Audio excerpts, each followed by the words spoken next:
Hello! ரொம்ப பூ போட்டு அனைவரும் ஆரோக்கியமாக, சந்தோஷமாக, நிம்மதியாக இருப்பீர்கள் என்று நம்புகிறேன். இப்போது அடுத்த பகுதியை பார்ப்போம். உங்கள் வேலையின் நடுவிலும் கூட தொடர்ந்து ஓடும் ஒரே கருத்தை வெளிப்படுத்த 2 வழிகள் இருப்பது போல் தெரிகிறது. தியானத்தில் நீங்கள் எடுக்கும் அதே வழி உங்கள் செயல்பாடுகளில் வெளிப்படுத்தப்படும். அதை செய்வதன் விளைவு என்னவாக இருக்கும்?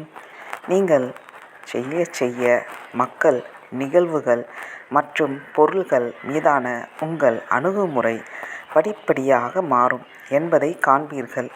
உங்கள் செயல்கள் உங்கள் தியானங்களை தாங்களாகவே பின்பற்றும். அப்படியானால் நீங்கள் யோகிகளுடன் உடன்படவில்லையா? நான் அவரை பற்றி பேச முயற்சிக்கிறேன். ஆனால் மகரிஷி நேரடியான பதிலை தவிர்க்கிறார். ஒரு மனிதன் தன்னை இந்த உலகத்துடன் பிணைக்கும் தனிப்பட்ட சுயநலத்தை விட்டு கொடுக்க வேண்டும்.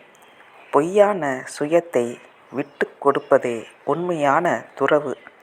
உலக செயல்பாடுகளில் ஈடுபட்டு கொண்டே தன்னலமற்றவராக மாறுவது எப்படி சாத்தியம்? வேலைக்கும் ஞானத்திற்கும் இடையில் எந்த மோதலும் இல்லை. உதாரணமாக, ஒருவரின் தொழிலில் உள்ள அனைத்து பழைய செயல்களையும் தொடரலாம், அதே நேரத்தில் ஞானம் பெறலாம் என்று நீங்கள் கூறுகிறீர்களா? ஏன் கூடாது? ஆனால் அந்த விஷயத்தில் பழைய ஆளுமைதான் வேலையை செய்கிறது என்று ஒருவர் நினைக்க மாட்டார். ஏனென்றால் ஒருவரின் உணர்வு படிப்படியாக சிறிய சுயத்திற்கு அப்பாற்பட்டதில் மையப்படுத்தப்படும் வரை மாற்றப்படும். ஒருவர் வேலையில் ஈடுபட்டால் அவருக்கு தியானம் செய்ய சிறிது நேரம் மட்டுமே இருக்கும். மகரிஷி எனது நிலைப்பாட்டின் சிறிதும் கவலைப்படவில்லை. தியானத்திற்காக நேரத்தை ஒதுக்குவது மிக சிறிய ஆன்மீக புதியவர்களுக்கு மட்டுமே என்று அவர் பதிலளிக்கிறார்.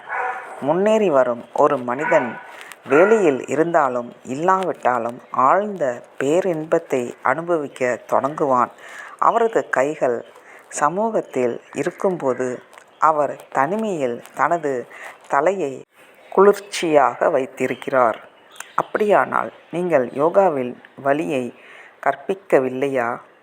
ஒரு மாடு மேய்ப்பவர் ஒரு காளையை ஒரு குச்சியால் ஓட்டுவது போல யோகி தனது மனதை இலக்கை நோக்கி செலுத்த முயற்சிக்கிறார். ஆனால் இந்த பாதையில் தேடுபவர் ஒரு கைப்பிடி புல்லை பிடித்து காளையை வரவைக்கிறார். அது எப்படி செய்யப்படுகிறது?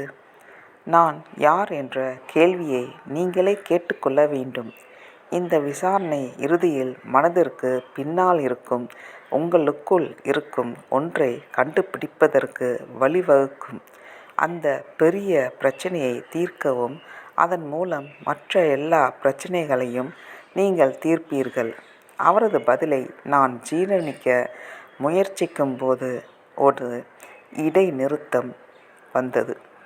பல இந்திய கட்டிடங்களைப் போலவே ஒரு ஜன்னலாக கடமையை செய்யும் சுவரில் உள்ள சதுர சட்டகம் மற்றும் தடை செய்யப்பட்ட துளையிலிருந்து புனித மலையின் கீழ் சரிவுகளின் நேர்த்தியான காட்சியை நான் பார்க்கிறேன்.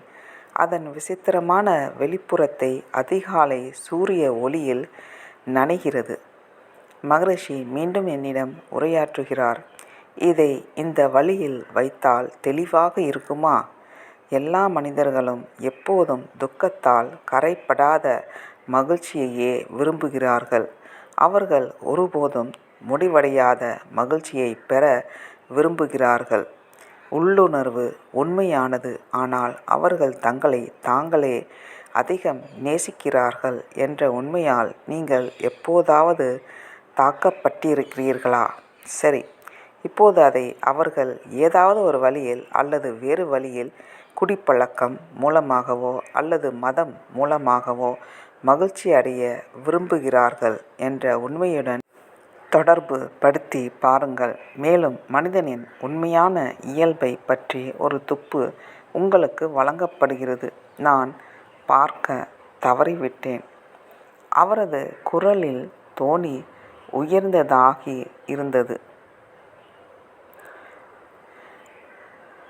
மனிதனின் உண்மையான இயல்பு மகிழ்ச்சி.